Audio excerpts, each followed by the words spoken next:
আসসালামু আলাইকুম রহমতুল্লাহ। আপনারা অনেকেই জানেন যে মাহে রমজান মাসের আগে শহীদ মোহাম্মদ রাসেল হাওলাদার তিনি যে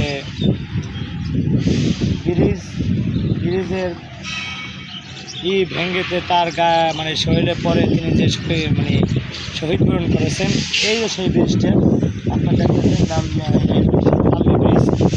এই ব্রিজে একবারে শেষ করে ওই জায়গায় বসি তার উপরে ব্রিজের লোহা ভেঙ্গে তার উপরে পড়ে, আর এখানেই তিনি শহীদ হয়েছেন। আর এই ব্রিজটা বলা হয় লালু ব্রিজ, ইউনিয়ন লালুয়ার ভিতরে পড়ছে।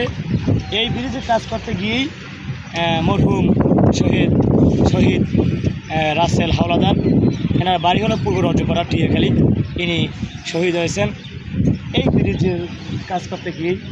এনার জন্য দোয়া করবেন। আজকে আমরা ঘুরতে আসছি এই ব্রিজকে দেখার জন্য। এটার আসার জায়গা হলো পটুয়াখালী কলাপাড়া থেকে টিয়াখালী রাস্তা লালুয়া ব্রিজ। এখানে বর্তমানে কাজ চলমান। হয়তো রাস্তায় কাজ করতে গিয়ে শহীদ হয়েছেন। কয়েকদিন পর্যন্ত এই কাজ ছিল, স্থগিত ছিল। পরবর্তী সময় আবার কাজ চালু হয়েছে, আবারও কাজ এই ব্রিজের কাজ। আজকে আমরা এখানে আপনাদেরকে দেখানোর জন্যই, এই ব্রিজকে দেখানোর জন্য আপনাদের সামনে আমরা আসলাম। এই যে ব্রিজের কাজ চলছে, এই ব্রিজটার কাজ করতে গিয়েই তিনি ইন্তেকাল হয়েছেন। আমার কথা হলো, আপনারা সতর্ক থাকবেন।